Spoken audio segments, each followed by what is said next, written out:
Berners-Lee un aplauso, por favor. Hi, buenos días.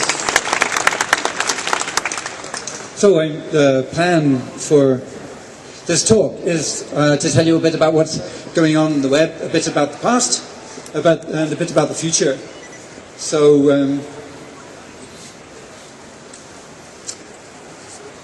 can you read the text at the back? Yes? No? Yeah? Yeah, you can read the text. All right. Say, there are two pieces of control you have over this talk. If you can't see the text, then you tell me. If I speak too fast, then you tell me. And if you see that there are signs from where's the translator? If somebody is translating? Who's listening using the simultaneous translation? Put your hand up if you're listening using the translation. I don't see anybody. There's no okay, I thought there was. Okay, okay, I don't have to worry about that. So I'm going to talk about the beginnings of the web a bit, and talk about a little bit about new HTML5 features, because a lot of you are developing stuff for the web. I'm going to talk about linked open data, which is something I'm excited about. But first, I'm going to start off before the web. Now, with the age of most of you, the lack of age of most of you, you're so young, you probably don't remember what it was like before the web. If somebody says click or web page, you have that idea in your head. But back in 1989, then, if you were born, then if you're old enough, you remember that people didn't have that idea. So it was very difficult to explain what the web would be like. Now, what was neat, as I was working near Geneva, there in the background is the Mont Blanc, the big mountain of the Alps, and this is the accelerator. Now there's the Large Hadron Collider. They had a previous one there, this big tunnel underneath. Oh, there is. Perdón por la interrupción. Tenemos traducción simultánea y tenemos cascos ahí detrás. Y yo no sé si todos lo sabíais. Entonces, lo siento, pero creo que merece la pena la interrupción para el que no controle demasiado inglés pueda enterarse de la charla. Os damos... Bueno, no vamos a interrumpirlo, sigue hablando, pero el que tenga interés tiene cascos ahí detrás. Perdón de nuevo, ¿eh? Okay, so you can go and get... Yeah, right, I'll keep talking. I won't say anything important until you all come back.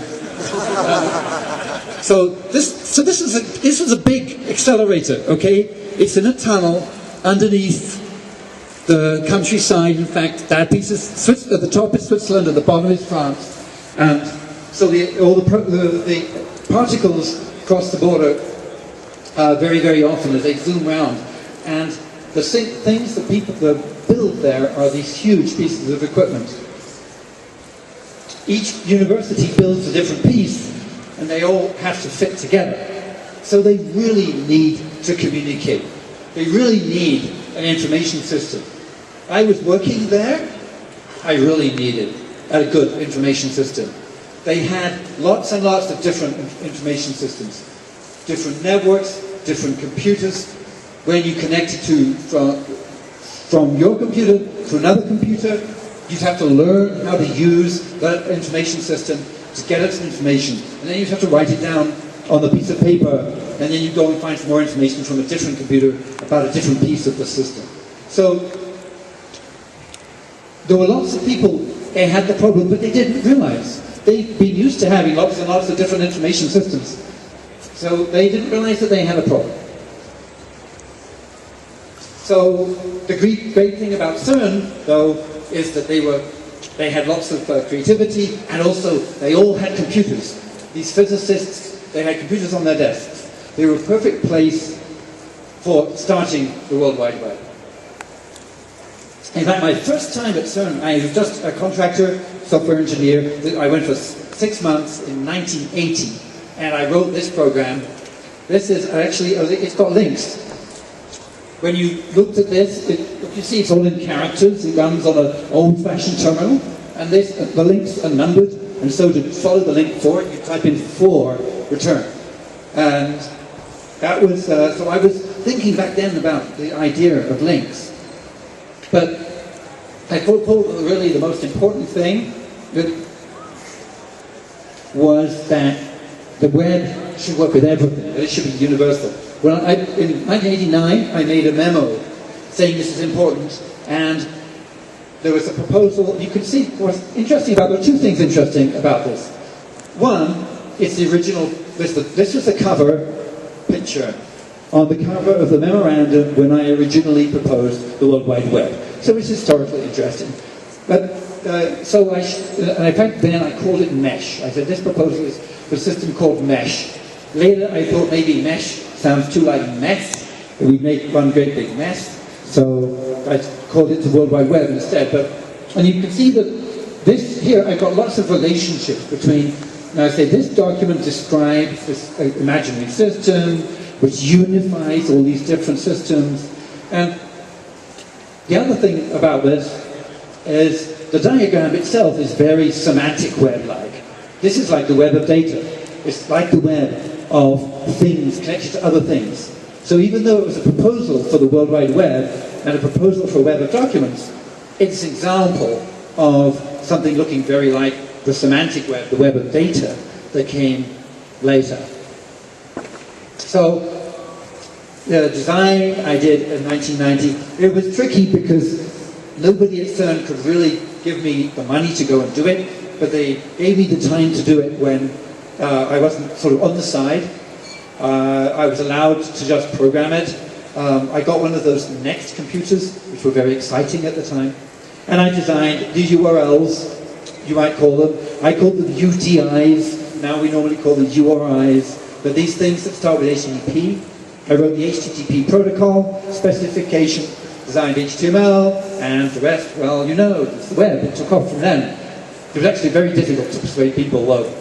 Here's the first architecture diagram, and the important thing here is this universality, that anybody can have a server, all different types of server down here, and anybody can have with any computer, can connect to any server. So this big red arrow in the middle is a set of standards that all the servers talk, HTTP, HTML, the addressing scheme, URIs, those are the standards which bind the things, all the things on the bottom to all the things on the top. That is a really important thing about the World Wide Web. And as we develop the World Wide Web, it's really important to keep that, those things, keep it universal. It should be, the word should work no matter what hardware you use, no matter what operating system you use. It should work whatever country you're in. Any sort of data you should be able to put on the web. It should be, so the universality of the web was a really important decision. All right, so that was the fundamental thing. And all the development of the web since then has been in the light of these things. All the developments are trying to preserve that. And the developments have been happening. One thing that I got a little branch talk here about a few things to show you in HTML. HTML was the first language which was the documents. And a few years ago, quite a few years ago, we realized at the Web Consortium that we needed a nice language in which you could do circles and arrows. I should be able to do the diagram, like on the memo.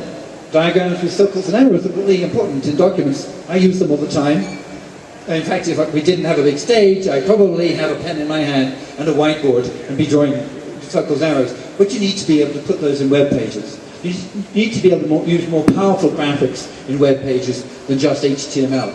It's amazing what some people hack together using HTML. But we decided SVG, so we designed SVG, and SVG was implemented by a number of browsers, but it was not implemented by Microsoft's browser. There was also another group of people of mathematicians designed a language for doing mathematical formulae. That's called